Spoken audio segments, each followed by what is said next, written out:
hari Bapak Kapolda Irjen Polisi Agung Setia Imam Effendi SH SIK MSI. Bapak Kapolda kelahiran Wonosobo 1967, lulusan Akmil 1988, mengemban jabatan Kapolda sejak 24 Juni 2023. Berpengalaman di bidang reserse dan mengemban beberapa jabatan strategis. Tahun 2018 beliau Deputi 6 Bidang Intelijen Cyber Badan Intelijen Negara. 2019 Kapolda Riau, beliau sebagai pionir dalam pembuatan aplikasi untuk kebakaran hutan dan lahan dengan nama aplikasi Dashboard Lancang Kuning. Berkat aplikasi tersebut diinginkan oleh provinsi-provinsi lain untuk mengatasi kebakaran hutan dan lahan mereka. Istilah anak-anak sekarang ya Pak, hutan aja Bapak jaga, apalagi Indonesia dan Sumatera Utara. Visi misi beliau menegaskan pentingnya memperkuat fondasi peradaban dengan mengedepankan akidah, keimanan, dan kebangsaan, serta membangun area publik yang beradab di Provinsi Sumatera Utara. Diwujudkan dengan kolaborasi semua pihak, masyarakat, alim ulama, akademisi, dan patriotik untuk bekerja sama dalam menjaga kehidupan saat ini dan untuk masa depan yang lebih baik. Prestasi beliau meraih penghargaan dari FBI 2021 berkat jasa beliau penanganan kasus kapal Equanimity pada tahun 2018. Pada saat itu beliau menjabat sebagai Direktur Tindak Pidana Ekonomi Khusus Bareskrim Polri. Kapal pesiar ini bernilai lebih kurang 3,4 triliun rupiah. Hadirin sekalian, mari kita beri tepuk tangan yang meriah kepada narasumber pertama kita, Bapak Kapolda, Bapak Irjen Agung Setia Imam Effendi SH SIK MSI.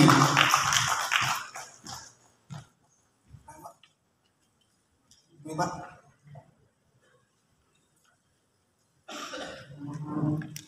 Mana kabarnya Pak? Baiklah, kita sambut pembicara kedua, Profesor Dr. Ansari Yamama MA, tokoh Al-Wasliyah, Guru Besar Universitas Islam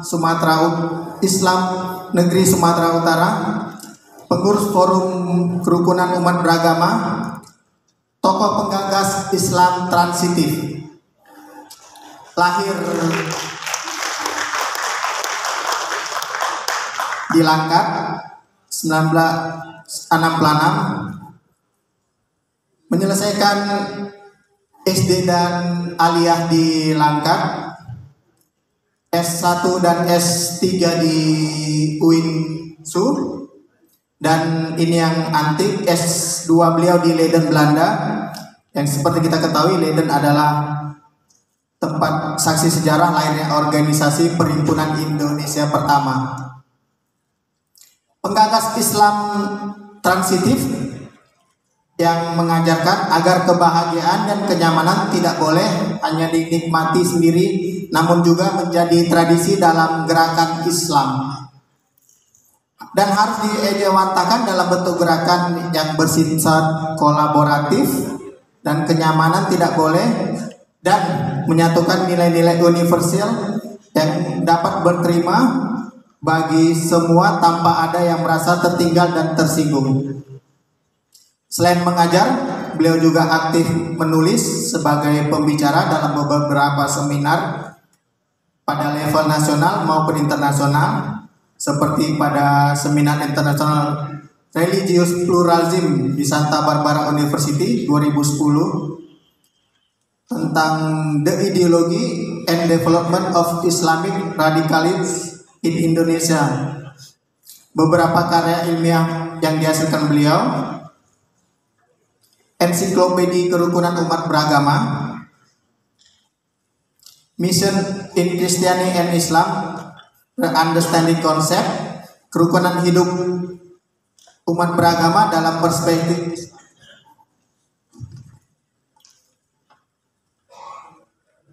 kita sambut pembicara kedua kita, Profesor Dr. Ansari Yamama.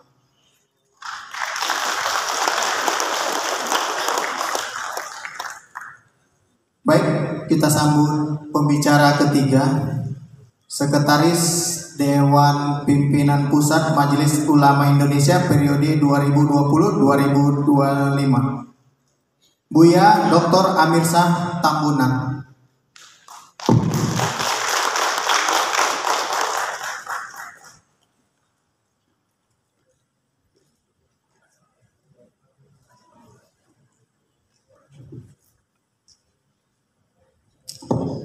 Buya Amir Shah adalah tokoh Muhammadiyah, kelahiran Asaran, Padang Gala-Gala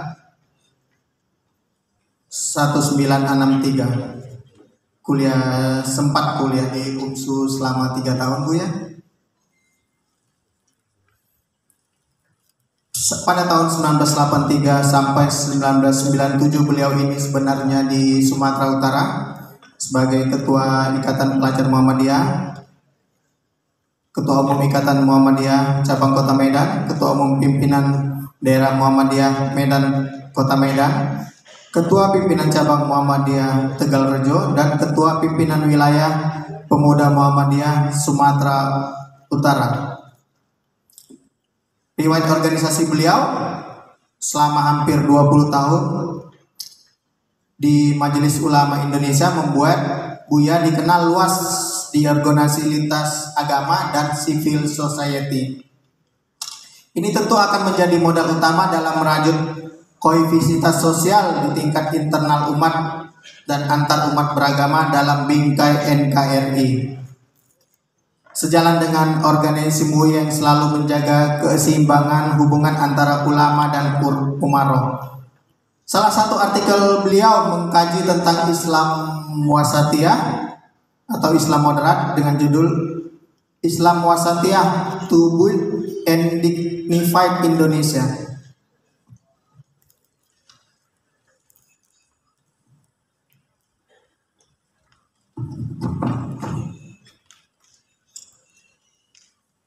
Tantangan Muslim Indonesia dalam mengekspresikan aspirasi dengan cara damai, kembali kepada kekayaan bangsa Indonesia, musyawarah mufakat, tempus lero dalam menghadapi tantangan global, membawa Islam Wasatiyah agar menjadi Islam rahmatan lil alamin. Mari kita sambut pembicara ketiga kita, Buya Dr. Amir Shah Tambunan.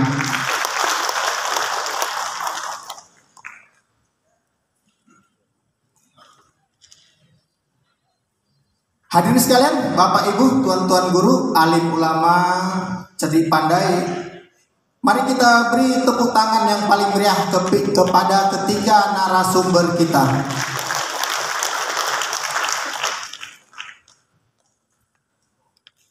Baiklah, pembicara kita sudah hadir di tengah-tengah kita pada pagi hari ini.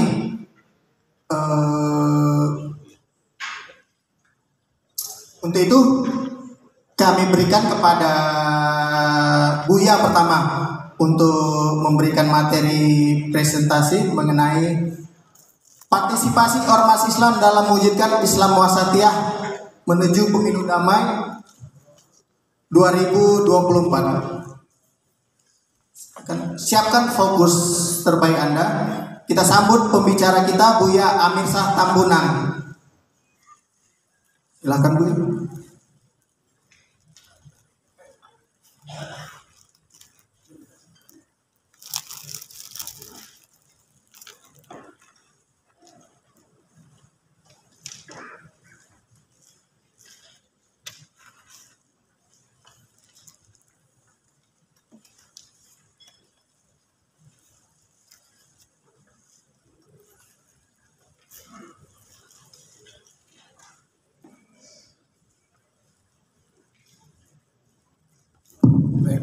Assalamualaikum warahmatullahi wabarakatuh. Alhamdulillah wa syukurillah ala ni'matillah wa la haula wa la quwwata illa billah. Asyhadu an la ilaha illallah wa la syarika lah wa asyhadu anna Muhammadan abduhu wa rasuluh. Rabbi shrah li sadri wa yassir li amri wahlul 'uqdatam min lisani yafqahu qawli. Al-mukarramun para ulama, hadirin hadirat yang dimuliakan dirahmati Allah, wabil khusus Pak Kapolda yang santri, Mas Hambali menyampaikan ke saya, beliau ini ponakannya kiai terkemuka di Jawa Tengah, betul ya? Dan saya baru ziarah ke almarhum kiai yang beliau wafat di Mekah, yaitu Kiai siapa? Imam Jubair. Jadi beliau ini masih Kapolda itu Pak Kapolda. Ya. Kemudian Pak Wakapolda tadi sudah bersama-sama saya ngobrol dari bandara ke sini, lengkap dengan fatwa. Saya biasanya nggak biasa nggak sering kawal sebenarnya. Cuma karena ini ngejar waktu, sekali lagi saya mohon maaf. Sahabatnya mestinya terbangnya jam 6, tapi akhirnya terbang jam 7. Ya, benar landingnya mutar-mutar karena mungkin cuaca. Tapi alhamdulillah kita dapat bertemu pada kesempatan Bapak Ketua Umum MUI, Buya Maratwa Simanjuntak, narasumber, moderator, Bapak Ibu sekalian yang mohon maaf tidak bisa menyebutkan satu-satu tanpa mengurangi rasa hormat saya kepada Bapak Ibu yang hadir. Tema yang saya coba poles ini Islam Wasatiyah untuk Indonesia damai, berkeadilan, bermartabat, ya, mewujudkan pemilu maslahat. Setelah maslahat itu adalah keputusan atau fatwa MUI. Panitia bisa menampilkan, Bapak Ibu sekalian, kalau MUI menggunakan istilah wasatiyah itu memang core-nya di situ. Dan ini putusan resmi Munas atau Musyawarah Nasional MUI di Surabaya. Kalau Kementerian Agama menggunakan istilah Islam moderat. Jadi dua istilah ini nanti saling mengisi di mana kekuatan secara akademik maupun praksis itu akan bisa kita implementasikan dengan baik. Nah, sekarang saya coba melihat secara akademik. Wasatiyah itu asal kata wasat yang berarti bisa diartikan adil atau sesuatu yang berada di tengah. Pengertian ini digunakan Ibnu Faris dalam Mu'jam, ya, maka sili lughat. Sementara itu jumhur ulama menambahkan bahwa makna wasat itu adalah berarti pilihan, al-ihyar, ya, pilihan atau ihyar yang paling utama atau afdal. Jadi kalau kita analogikan ke moderat itu tengahan. Tengahan itu seperti apa? Tentu pakarnya yang bisa menjelaskan itu. Ya, dalam ini Kementerian Agama. Tapi MUI berusaha untuk menelaah ini dari sisi atau dari pemahaman kosakata keagamaan kita dalam bentuk Islam. Dalam kitab tafsir Imam At-Tabari menartikan makna wasat itu adalah udulan, umat yang adil atau al-khiyar, pilihan. Maka makna yang sama juga diungkap oleh Ibnu Katsir dalam Quran surah Al-Baqarah 147. Yang juga ini dibahas dalam tafsir Al-Qurtubi dan juga Ibnu Katsir, ya. Kemudian dalam Ibnu Jarir At-Tabari menjelaskan wasatiyah itu bermakna adil dan juga bisa bermakna pilihan. Sebab orang yang terpilih di antara manusia adalah orang yang paling adil di antara mereka. Jadi yang tafsir At-Tabari yang 3 halaman 104. Jadi ketika kita menafsirkan wasatiyah itu tidak bisa secara serampangan atau sembarangan. Jadi kita harus merujuk kepada para ahli mufassir. Al-Baghawi dalam tafsirnya menukil dari Al-Qadhi, sesungguhnya dia berkata maksud dari umat pertengahan itu adalah pengikut agama yang adil antara berlebih-lebihan dan dalam beribadah dengan peledor. Jadi kalau ada yang terlalu berlebihan, ada yang viral di media sosial, kenapa rakaatmu sholatmu 1000? Ya aku bayar utang, itu jadi viral. Atau ada sholat tarawih di Jawa Timur, ya kan? Itu dalam waktu berapa menit selesai. Nah, itu teledor namanya dalam menjalankan syariat. Ya, kedua sifat ini amat tercela dalam agama. Jadi kita ambil jalan tengah seperti kata para tua tadi ya. Sementara itu dalam tafsir Karim Ar-Rahman, di tafsir Kalam Al-Mannan, dan Imam As-Sa'di menjelaskan tentang umat pertengahan, yaitu umat yang memiliki sifat adil dan umat yang terbaik. Sebab bila tidak ada di pertengahan atau rentan, ya, mengarah kepada bahaya. Jadi ibaratnya kira-kira beginilah. Kalau sepak bola Pak Kapolda harus ada wasit. Nah, kalau nggak ada wasit bisa berkelahi. Kira-kira begitu. Nah, MUI ini kita harapkan bisa sebagai wasit. Begitu Pak Kapolda. Di tengah pertarungan partai politik. Karena apa? Karena masing-masing mau menang, nggak ada yang mau kalah. Ya kan? Bagi mereka tidak soal benar salah. Bukan itu soal, tapi dia mau kalah atau menang. Gitu. Dia mau menang. Jadi nggak ada yang mau kalah. Nah, ini bahaya. Harus ada wasit. Nah, MUI di sini tokoh kita semua yang hadir harus bisa sebagai wasit. Ya kan? Nah, sehingga Allah menjadikan umat ini umat yang senantiasa mengambil jalan tengah setiap dalam memahami permasalahan keagamaan. Islam memiliki watak yang baik atau watak yang banyak. Oh, ini apa ini? Oh iya, gimana? Bukan ini. Bukan ini. Ini kalau ditampilkan. Ini bukan saya. Ini yang lain ditampilkan. Yang saya kirim PowerPoint. Ya, Islam memiliki watak yang banyak, yaitu adinur rahmah wassalamah, yang menekankan kasih sayang perdamaian. Islam sebagai dinul adalah agama keadilan. Islam menyatakan dalam Quran umat Islam sebagai ummatau wasatah. Ya. Nah, Bapak sekalian, tadi saya mengatakan Majelis Ulama Indonesia sangat konsen memberikan pemahaman tentang wasatiyatul Islam atau Islam wasatiyah ini. Nah, karena itu tahun 2015 memutuskan ada 10 kriteria yang dimaksud dengan wasatiyatul Islam itu, yaitu pertama adalah tasamu, yaitu mengambil jalan tengah, pemahaman yang dan pengamalan yang tidak ifrat, berlebih-lebihan dalam beragama, tafrid, mengurang-urangi. Nah, jadi tidak ifrat dan tidak tafrid. Kata Rasulullah, wa ma atakumur rasul fakhuzuhu wa ma nahakum antahu. Kira-kira apa yang dicontohkan ambil oleh kamu. Tinggal mencontoh. Jangan berlebihan, jangan mengurang-urangi. Jangan ifrat dan jangan tafrid. Tafrid itu apa? Mengurangi, menyepelekan. Misalnya zuhur 4 rakaat. Supaya enteng kita buat 2 rakaat. Bukan karena sebab seperti saya mau musafir, tapi dia mau enteng aja. Atau subuh 2 rakaat. Oh, ini supaya karena segar, saya buat 4. Maka keliru. Gitu ya. Nah, yang kedua ada tawazun, keseimbangan, yaitu pemahaman yang dan pengamalan agama secara seimbang yang meliputi semua aspek kehidupan, baik duniawi maupun ukhrawi. Jadi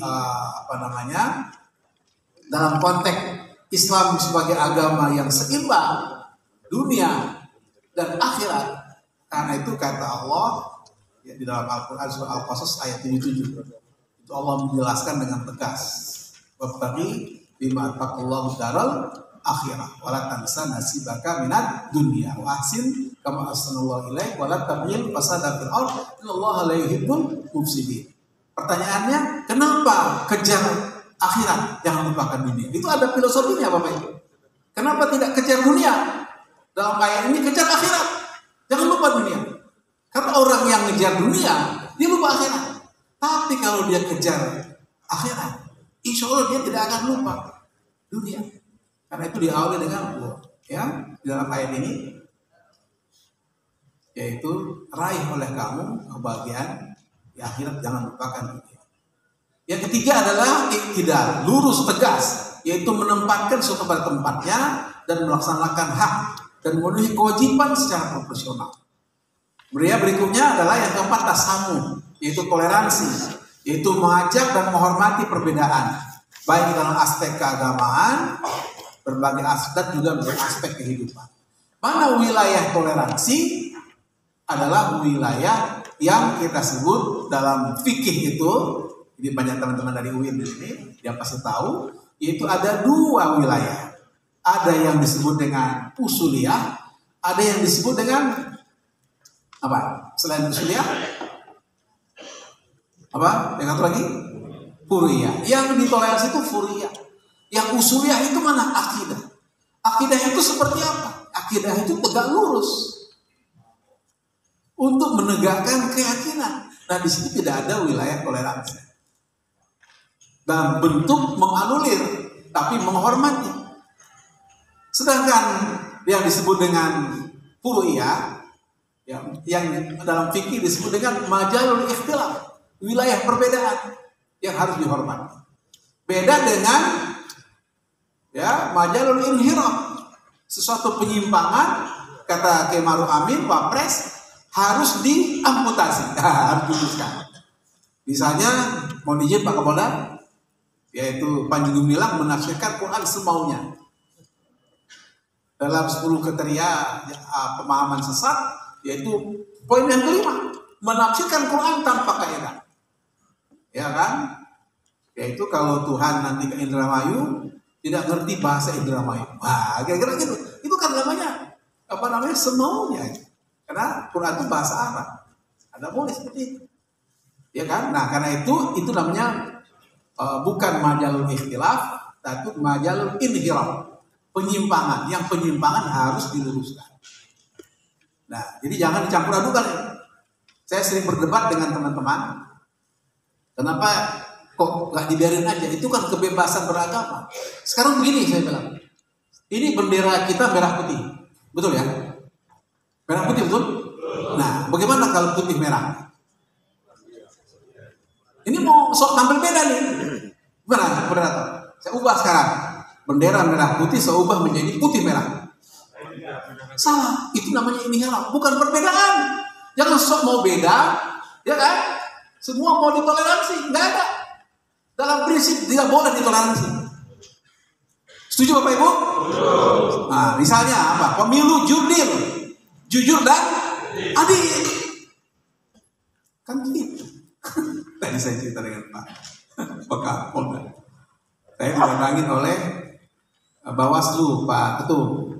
Tolong pokok agama dorong pemilu damai. Sehingga mudah. Apa itu? Pemilu jujur dan adil. Gimana mau damai kalau nggak jurdil? Kira-kira begitu. Ya, nah ini penting dipahamkan supaya kata-kata wasatiyah itu khiyar, pilihan, udulan, adil, jangan sembarang serampangan dipahami. Ini penting sekali. Tidak, ya. Kemudian tadi yang keempat tasamuh, toleransi. Yang kelima musyawah, egaliter, yaitu sikap tidak bersikap diskriminatif pada orang lain yang disebabkan perbedaan keyakinan, tradisi dan asal usul seseorang. Itu jelas. Yang keenam musyawarah. Setiap persoalan diselesaikan dengan jalan musyawarah untuk mencapai mufakat dengan prinsip menempatkan kemaslahatan di atas segalanya. Yang ketujuh adalah islah, reformasi, yaitu mengutamakan prinsip reformasi untuk mencapai keadaan yang lebih baik. Ya kan? Jadi supaya apa? Supaya kemaslahatan ini bisa tercapai, maka masalah ammah ini adalah maslahat yang untuk dicapai bersama-sama. Ya, udah ketemu ya? Operatornya sudah sampai di islah, reformasi. Jadi Indonesia memilih jalan reformasi, ya, bukan revolusi. Nah ini, kenapa? Karena reformasi itu pilihan terbaik bangsa kita. Ketika rejim Orde Baru selesai. Jadi kalau pilihan revolusi itu yang seperti saya sering melingkungkan orang, saya bilang kurang, tidak sesuai dengan prinsip wasatiyah.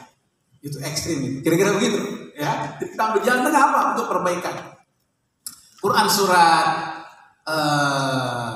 Hud ayat 88, In uridu illa islah mastata'tu. Wa ma taufiqu illa billah. Alaihi tawakkaltu wa ilaihi unib. Jadi ada 4 tugas kita di situ Bapak Ibu. Ingat, yaitu Hud ayat 4, ayat 88. Saya datang untuk perbaikan. In uridu illa islah mastata'tu, sesuai kemampuan, kesanggupan. Pak Kapolda datang ke sini adalah untuk perbaikan. Itu Bapak. Pak Maratua sebagai ketua MUI datang untuk perbaikan sesuai kemampuan. Wa ma taufiqu illa billah. Dengan petunjuk Allah kita jalankan. Itu yang kedua. Yang ketiga, alaihi tawakkal. Kita bertawakal kepada Allah. Ya Allah, kami sudah berbuat yang terbaik ya Allah. Kami serah diri kepadamu ya Allah. Wa ilaihi unib. Kepadamu ya Allah kami kembali. Itu wasatiyah. Sikap jalan tengah ya untuk apa? Menyelesaikan persoalan. Kemudian aulawiyah, mendahulukan yang prioritas. Nah ini, apa yang prioritas Bapak Ibu?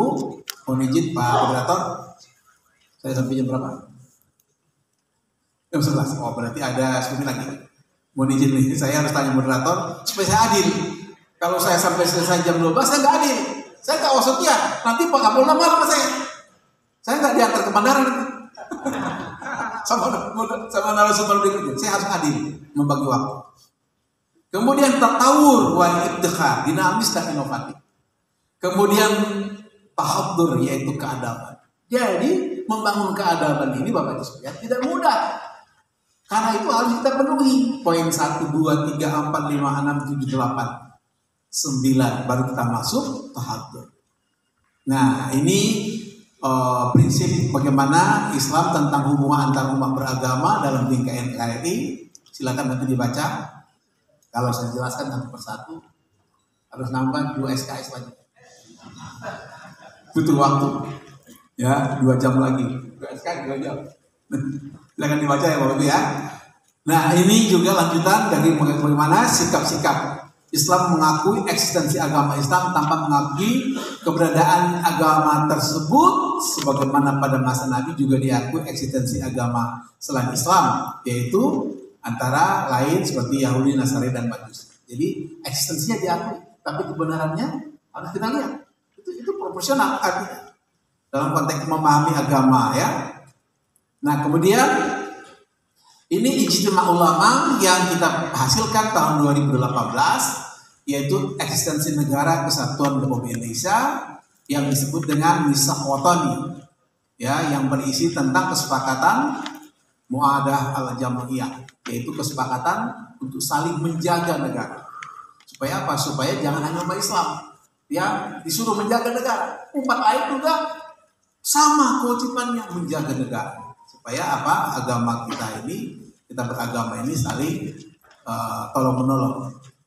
Nah kemudian ada Fatwa MUI tahun 2006 tentang kesepakatan bangsa Indonesia untuk membentuk negara kesatuan Republik Indonesia yang mengikat semua elemen bangsa. Jadi tidak akan kita cari bentuk negara lain. Karena itu pendirian NKRI adalah final. Jadi jangan coba-coba mau cari negara lain.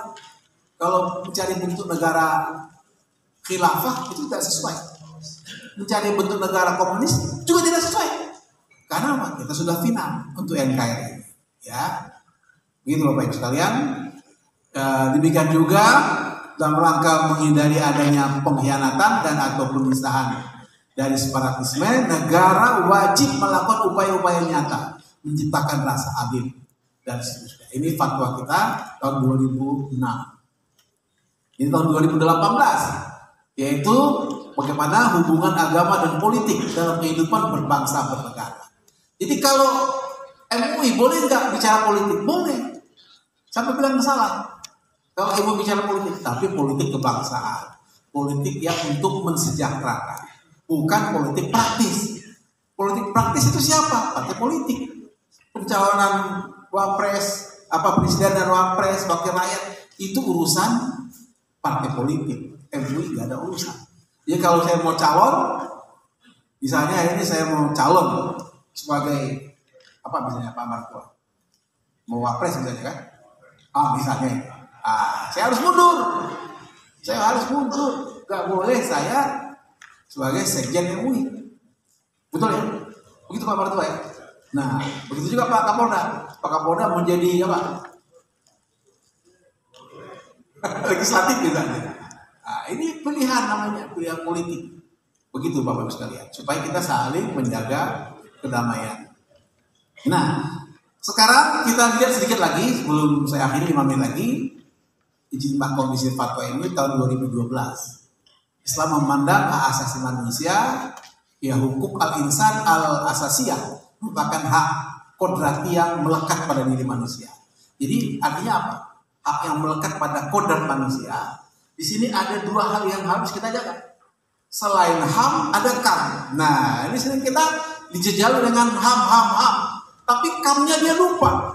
KAM itu apa? Kewajiban asasi manusia. Gitu.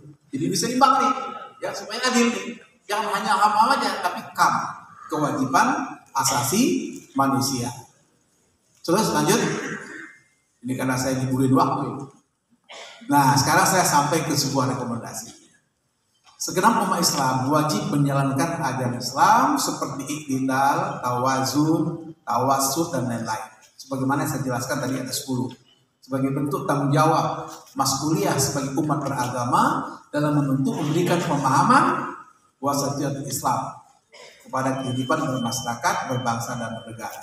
Yang kedua, rekomendasi saya ajukan, cita-cita Indonesia sebagai bangsa berdaulat harus diwujudkan oleh seluruh komponen bangsa melalui pemilu damai 2024 sebagai bentuk tanggung jawab bermasyarakat, berbangsa dan bernegara yang aman, damai, penuh ampunan Allah. Baldatun thayyibatun warahmatullahi wabarakatuh. Yang ketiga, semua komponen bangsa termasuk MUI harus mendorong pemilu yang jujur dan adil untuk mewujudkan pemilu maslahat 2024 sehingga Indonesia menjadi negara yang aman dan damai. Terima kasih. Mohon maaf, baca pantun yang terakhir, burung cendrawasih dari Irian. Cukup sekian dan terima kasih. Assalamualaikum warahmatullahi wabarakatuh. Waalaikumsalam warahmatullahi wabarakatuh. Berikan tepuk tangan yang meriah kepada narasumber kita, Buya Dr. Amir Shah Tambunan. Luar biasa insight yang kita dapatkan dari pembicara kita, Buya Amir Shah Tambunan. Bagaimana memandang Islam wasatiyah dalam demokrasi. Ya, baik Bapak Ibu sekalian, tuan-tuan guru, alim ulama. Selanjutnya kita berikan kepada Bapak Kapolda kita. Materi beliau berjudul Islam Wasatiyah, Basis Nasionalisme Menyongsong Indonesia Emas 2045. Dengan segala hormat kami persilahkan Bapak Kapolda dan Bapak Irjen Polisi Agung Setia Imam Effendi SHSIK MSI. Berikan tepuk tangan kepada Bapak Kapolda kita. Terima kasih. Yang saya hormati Mas Hausnya agak grogi saya. Santai saja Mas. Kita berkumpul ini untuk memikirkan kembali dan merumuskan apa yang mau kita kerjakan ke depan. Jadi itu yang perlu kita lakukan adalah mari kita membuka sikap untuk membuka diri bahwa kita bisa beradaptasi pada satu kondisi yang apa saja yang kita hadapi. Namun saat ini kita tadi sudah disampaikan pemateri pertama Pak Sekjen bahwa kita ingin tadi membangun ke depan pemilu yang damai itu seperti apa, dan sebenarnya ini kan satu tema yang cukup bisa melompat-lompat, tapi coba kita rumuskan yang sederhana saja supaya kita tidak terlalu pusing. Kita ingin membangun Indonesia maju. Bahwa kita harus optimis, kita akan mendapatkan itu Indonesia maju. Dan saya rasa Indonesia maju tidak bisa terwujud kalau Sumatera Utara juga tidak maju. Jadi Sumatera Utara maju, maka Indonesia juga maju.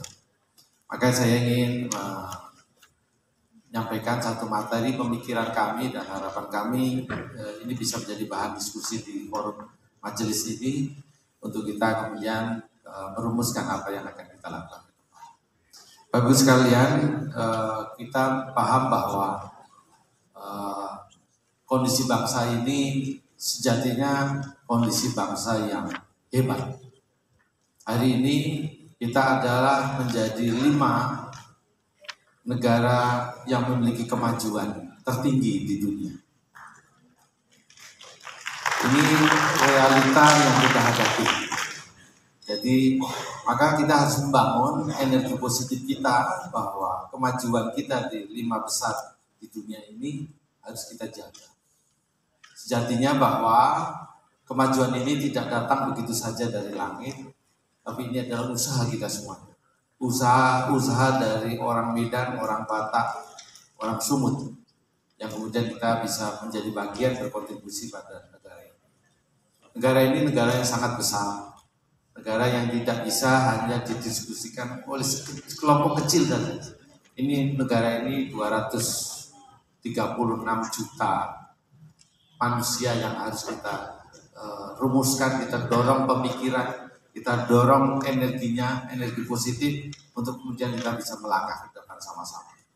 Energi yang tercerai-berai tidak akan bisa mendorong menjadi kekuatan yang besar. Kita harus meyakini bahwa persatuan dan kesatuan menjadi hal yang sangat penting. Kita harus memahami dan kita harus beradaptasi dengan apa yang kemudian kita lihat, realita yang kita hadapi di depan. Bahwa realitas kita tidak hidup sendiri. Kita berhadapan dengan pemeluk agama yang lain. Kita berhadapan dengan orang-orang yang berbeda suku, bukan berbeda bangsa. Tapi sebagai bangsa, sebagai orang Indonesia, kita harus punya identitas sebagai orang Indonesia. Identitas ini yang kita harus terus pupuk dan tunjukkan rasa bangga kita pada identitas kita. Kita tahu bahwa banyak yang kemudian mencemooh, mencibir, membuat paroki, membuat ledek-ledekan tentang identitas bangsa kita. Identitas kalau orang Jawa alon-alon asal kelakon, itu kemudian disebut sebagai hal yang kemudian negatif, bahwa orang Jawa itu pelan, tidak bisa cepat gitu. Kemudian juga hal-hal yang lain. Maka identitas kita mesti kita kukuhkan dengan identitas yang benar, yang kita yakini itu bahwa kita lebih baik dari yang lain. Bahwa kemudian ada hal yang masih kurang dari di antara kita, tentu itu harus kita perbaiki. Dan itu bisa kok kita perbaiki. Cara kita memperbaiki dan cara kita menyelesaikan masalah sudah diakui di dunia. Bahwa ini negara yang paling toleran, negara yang memiliki banyak cara memecahkan masalah. Tidak harus berperang, tidak harus baku tikam untuk menyelesaikan masalah. Dan itu yang kemudian kita harus memahami itu. Bahwa realita kemudian kita adalah negara demokratis yang harus memilih pemimpin kita setiap 5 tahun. Itu adalah cara kita yang kita sudah sepakati di dalam konstitusi kita. Mari kita wujudkan pemilihan pimpinan kita, pimpinan negara kita setiap 5 tahun ini dengan proses-proses yang baik, proses-proses yang damai. Kita paham bahwa ada perbedaan pilihan tentunya, tapi kita harus mengukuhkan kembali. Sebenarnya pilihan-pilihan kita ini adalah cara kita aja untuk memilih pemimpin, bukan untuk berpecah belah. Demikian juga kami harap kita bisa memahami bahwa kemajuan harus kita raih. Apa yang kita peroleh hari ini adalah realita yang harus kita naikkan lagi untuk di masa yang akan datang. Bukan kita turun. Ibarat naik tangga, kita sudah tangga ke-9, maka mari kita dorong untuk naik ke tangga 10. Jangan kita turun lagi ke tangga 2, tangga 3, kemudian naik lagi, nanti naik turun lagi tangganya. Tidak akan maju-maju. Sumut ini sudah maju. Sultan Dili sudah menunjukkan pada kita, Kesultanan Dili dengan peninggalan yang ada menunjukkan kehebatan kita. Ada 99 masjid yang dibangun oleh Kesultanan Dili. Itu menggambarkan bagaimana kemajuan Sumut, Medan ini di masa yang lalu. Tentu kita harus melihat kembali, apakah kita sekarang secara harfiah kita bisa melihat ada masjid yang marmernya dikirim dari Eropa untuk membangun. Serasa sulit kita memperoleh sekarang. Ada mungkin keramik dari Cina mungkin ya, tapi marmer dari Eropa itu sulit. Yang sudah kita lihat ada di Masjid Raya. Itu simbolik-simbolik yang harus kita jaga, yang harus kita tangkap untuk kita kemudian mendorong keinginan kita ke depan kita harus seperti apa. Maka berpikir optimis adalah hal yang relevan dalam konteks ini.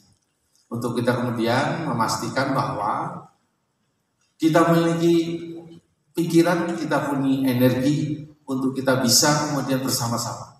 Energi yang kita ikat seperti sapu lidi akan mampu untuk membersihkan banyak hal, untuk mampu bekerja lebih kuat lagi. Dan itu mesti kita wujudkan dalam kehidupan kita sehari-hari. Saya sudah berkeliling di seluruh Indonesia, banyak kota saya singgahi. Hanya di Medan saya lihat jam 7 pagi ada orang cukur, dipotong rambutnya. Di mana-mana tukang cukur bukanya jam 10, jam 12 baru buka. Itu adalah realita bahwa kita ini orang yang gigih.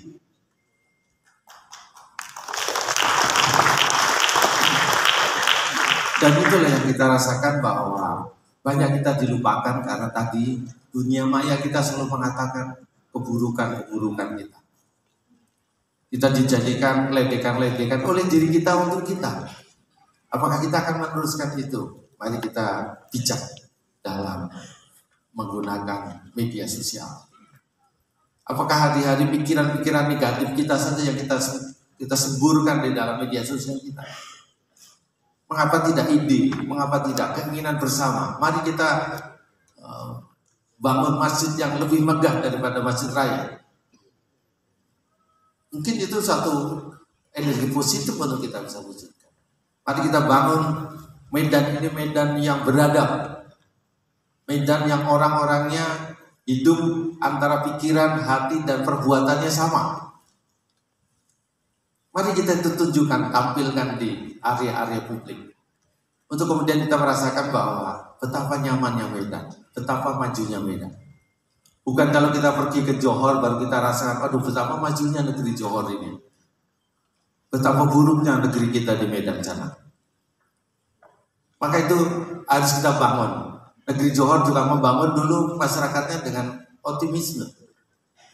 Negeri China, negeri Singapura, negeri-negeri yang sekarang kita lihat maju, itu dibangun dengan optimisme. Karena optimisme itu yang kemudian membuat kita mewujudkan 1, 2, 10, 1000, 1 juta ide kita untuk kita bisa tampilkan di dalam alam nyata kita yang kemudian itu menjadi kebanggaan bagi kita semua. Saya rasa kita harus menguatkan dan terus mendedikasikan bahwa apa yang kita pikirkan hari ini, apa yang kita diskusikan, pertemukan hari ini adalah dalam rangka kita untuk memperkuat, memperkuat pikiran, memperkuat energi kita, menyatukan dan kemudian kita menjalankan bersama-sama. Dan saya berharap bahwa apa yang kemudian sudah diberikan fondasi yang kuat oleh pendiri bangsa ini dan telah diisi oleh pemimpin-pemimpin bangsa ini di masa yang lalu, oleh orang-orang tua kita yang kemudian guru-guru kita di masa lalu, kita harus sekarang menatap ke depan menjadi lebih baik lagi.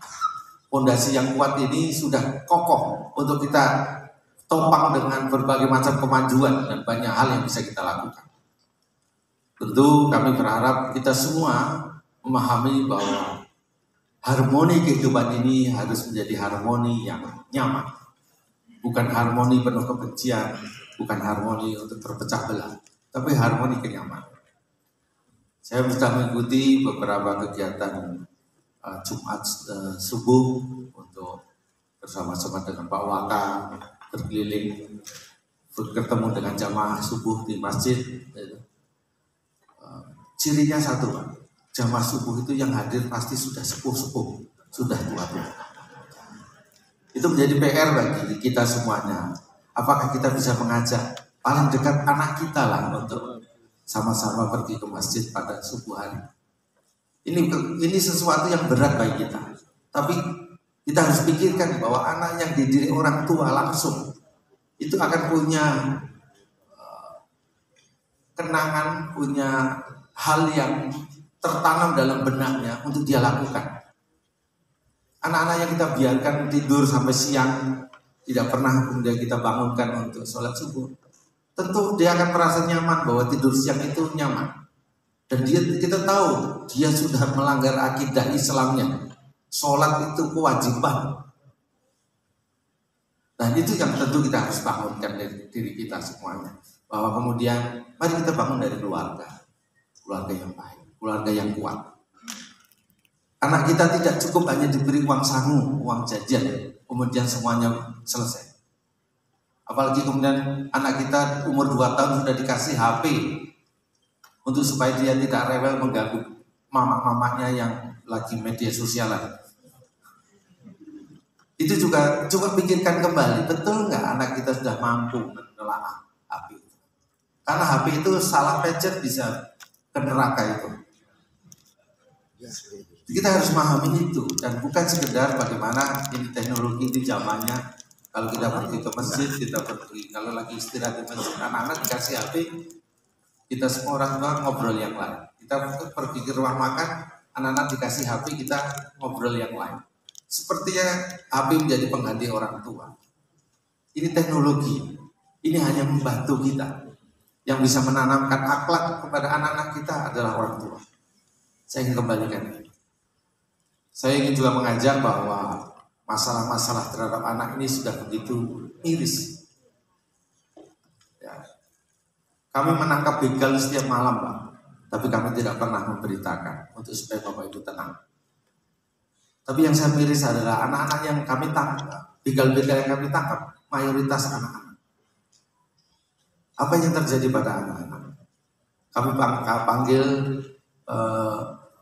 psikolog untuk profil ini anak seperti apa. Dia sebutkan bahwa ada 2 profilnya. Yang pertama, dia ingin mencari bentuk ekspresi yang tepat. Kenapa dia menjadi ekspresinya begal? Karena ekspresi begal itu kalau dia upload dalam statusnya banyak di like. Tapi kalau ekspresinya sedang berangkat ngaji atau sedang mengaji, itu jarang yang meng-like. Ini realita, artinya bahwa ekspresi negatif itu terbuka lebar di sana. Dan dia sedang mencari identitas diri. Itu profil yang pertama. Profil yang kedua, sejatinya dia adalah anak-anak yang belum tahu tanggung jawab. Bila belum tahu bahwa kalau bawa parang, jalan keluar jalan situ, itu sudah bisa dihukum 3 tahun, 5 tahun. Bahwa parang ada. Karena undang-undangnya ada melarang itu. Apalagi kemudian membacok, melukai orang, hukumannya bisa tambah lagi. Dia belum paham itu, karena dia belum paham apa. Kita mungkin orang tua belum memberitahu bahwa ada undang-undang, aturan yang melarang itu. Anak-anak kita sudah begitu paham adaptif dengan narkoba. Saya bertanya suatu saat yang ngopi di luar sana, saya tanya, Dik, apa yang kamu tahu tentang sabu-sabu? Anak yang baru SMA itu, Bang, sabu-sabu itu mudah kita cari, Bang. Abang mau? Artinya bahwa anak-anak kita sedang punya masalah. Siapa yang akan menolong? Orang tuanya. Saya ketemu dengan anak yang menjadi pelaku kejahatan penjamret. Sudah 27 kali dia menjamret. Setiap jambret dipakai untuk apa? Beli sabu-sabu, dipakai habis nanti jambret lagi. 27 kali baru ketangkep. Karena masih anak-anak saya panggil bapaknya untuk datang. Pak, ini anak bapak seperti apa, saya ingin berdiskusi dan bapak itu. Ada nggak hal yang ingin bapak sampaikan terkait dengan kenakalan atau kejahatan yang dilakukan oleh anak bapak ini?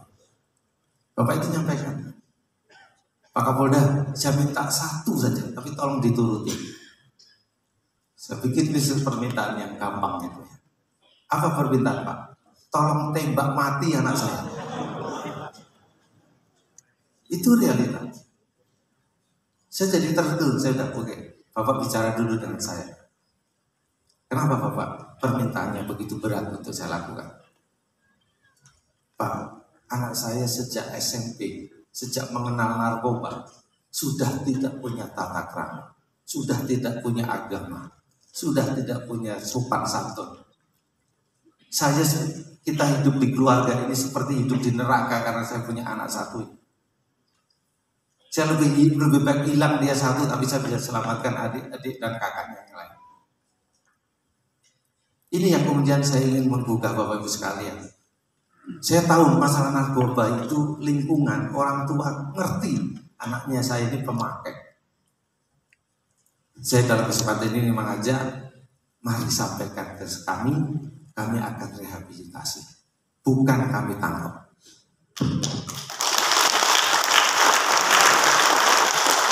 Kami mengajak lingkungan yang tahu tetangga ada anak yang terlalu nakal dan kita tahu dia memakai narkoba, tolong beritahu kami. Kami akan perlakukan anak-anak Bapak Ibu sekalian sebagaimana manusia.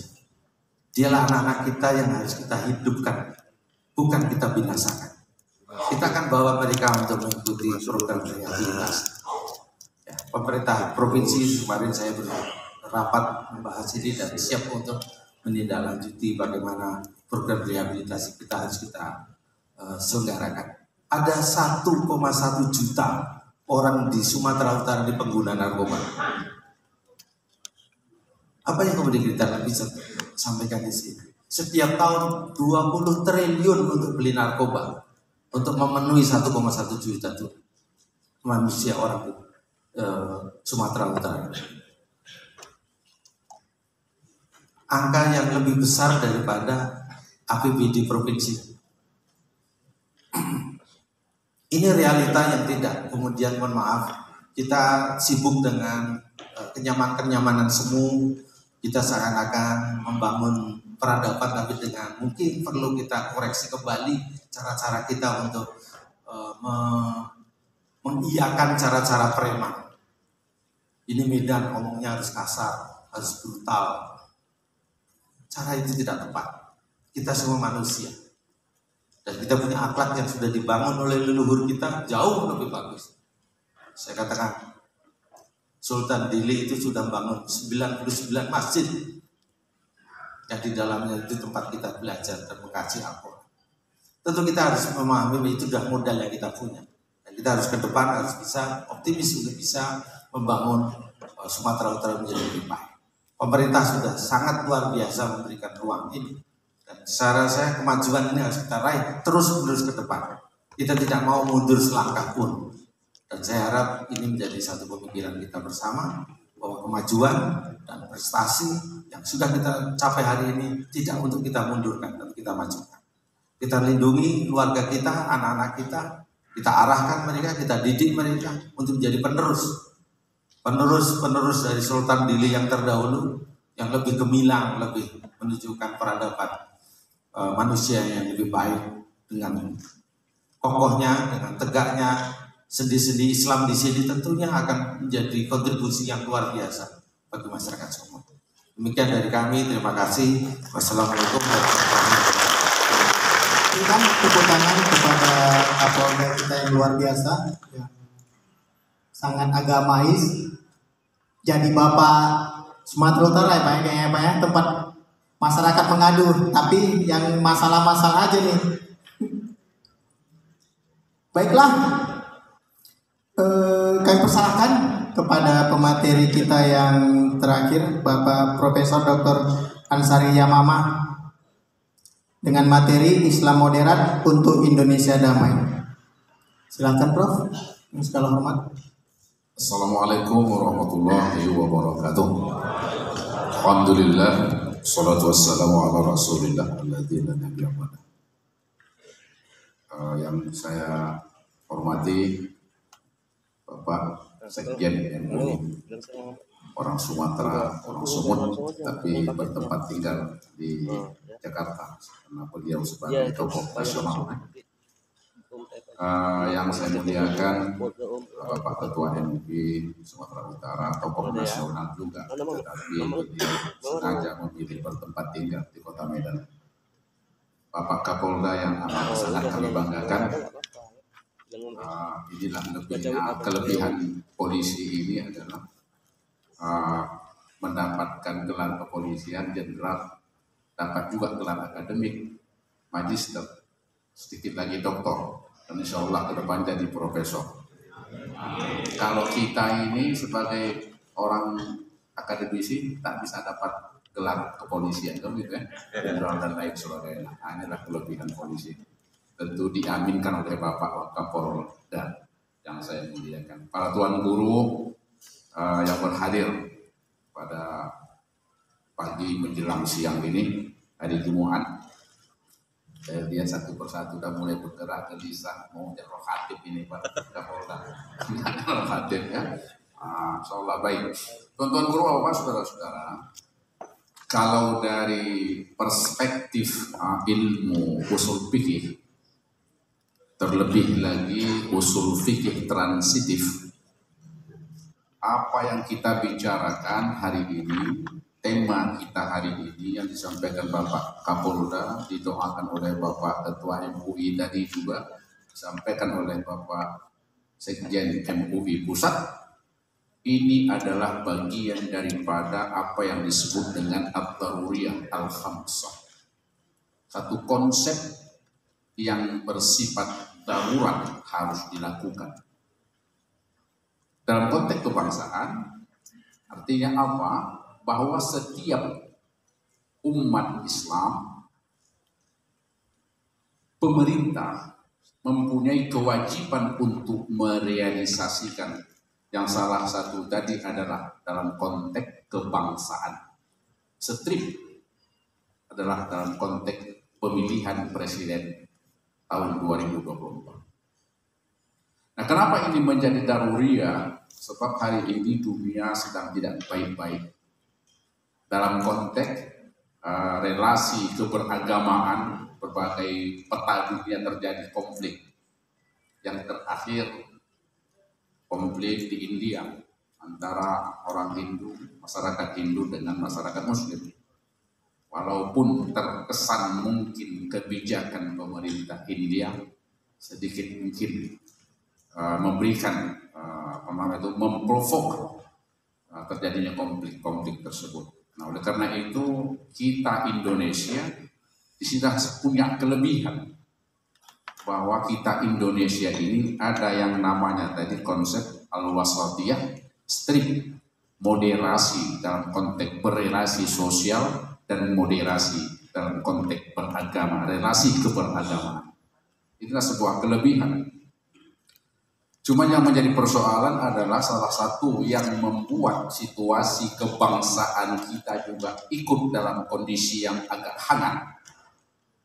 Apalagi menjelang Pilpres 2024. Salah satu sebab adalah karena umat Islam khususnya terperangkap menjadi political minded society. Artinya dalam konteks kehidupan kita dari pagi sampai pagi kembali tidak ada sesuatu yang menarik untuk dibicarakan kecuali persoalan politik. Kita lebih senang menghitung tangga-tangga istana, walaupun kadang-kadang tidak masuk ke dalam, berputar-putar di luarnya, daripada menyelesaikan persoalan-persoalan yang mendasar yang kita hadapi dalam kehidupan bermasyarakat, termasuk dari persoalan narkoba yang disampaikan oleh Bapak Kapolda, begal dan lain-lain, kemiskinan dan lain-lain. Nah, kenapa? Karena kita ini, walaupun kita yang hadir ini barangkali lebih banyak tuan-tuan guru dan ustadz, kita pun kadang-kadang lebih sok berbicara siapa yang jadi menteri A, menteri B, siapa ketua di bagaimana koalisi. Memang penting, berpolitik itu adalah sesuatu yang daruriyah. Karena memilih pemerintah itu daruriyah. Memilih presiden itu daruriyah. Presiden yang bagaimana? Yang bisa mengakomodir kebutuhan daruriyat masyarakat. Nah, itu. Terakhir, secara profesional kita berikan kepada orang-orang yang memang punya kapasiti mengurus itu. begini dia. Kalau kita ini ahli baca kitab kuning misalnya, ya profesional saja dalam kitab kuning. Tapi harus mengetahui politik. Tapi tidak perlu kita harus berbicara politik dari sudut ke sudut, dari kafe ke kafe, dari hotel ke hotel. Ada profesionalitas. Nah, ini barangkali sesuatu yang patut. Sebab kalau tidak, disinilah termunculnya apa yang disebut dengan ide-ide yang keras, ide-ide yang radikal, fundamental, ekstrim. Karena tidak profesional memahami keilmuan, konsep-konsep politik keagamaan itu. Apa yang membuat kita ini selalu tegang? Ya karena kita selalu berbicara based on political interest. Semata-mata selalu berbicara atas kepentingan politik. Nah, politik ini kadang-kadang dimaknakan orang tanda kutip bisa saja menghalalkan berbagai bentuk jalan demi mencapai sebuah tujuan. Kan begitu. Oleh karena itu ya profesionalitas itu ini sangat penting dalam rangka untuk menciptakan sebuah masyarakat yang moderat, pikiran yang moderat, pemahaman yang moderat dan lain sebagainya. Tetapi tentu saja saya tidak menjelaskan apa itu moderasi, sebab moderasi dan wasatiyah itu ini sudah strip saja ini. Walaupun nanti ada pandangan kalau moderasi itu lebih kepada menggambarkan adanya sebuah relativitas dalam konteks menentukan sikap dan pandangan. Jadi pada intinya adalah moderasi, moderat dan wasatiyah itu adalah sesuatu yang mirip dan hampir sama saja. Tetapi saya pikir menjadi moderat itu, kalau tadi Bapak MUI mengambil contoh sepak bola, football, umat Islam itu sebagai wasit, nah itu saya pikir bisa saja. Tetapi saya lebih berpikir bahwa umat Islam itu tidak hanya sebatas wasit. Izin Pak Prof, ya berkait karena Pak Prof bilang wasit, moderator ini juga sebagai wasit. Waktunya tinggal 5 menit lagi Pak Prof. Iya, baik. Pak Prof. Baik, wasit terbaik. Jadi umat Islam itu harus menjadi playmaker yang profesional dan fair. Sebab kalau jadi wasit setelah pertandingan, wasitnya kan cuci piring di belakang. Kalau dia jadi playmaker dan pemain, dia menentukan arah perjalanan pertandingan ke depan.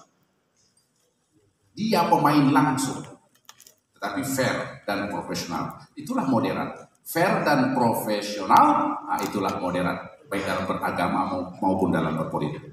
Saya sangat menghargai apa yang disampaikan oleh Bapak Kapolda. Saya hitung-hitung tadi mungkin 3 kali beliau menyebut bagaimana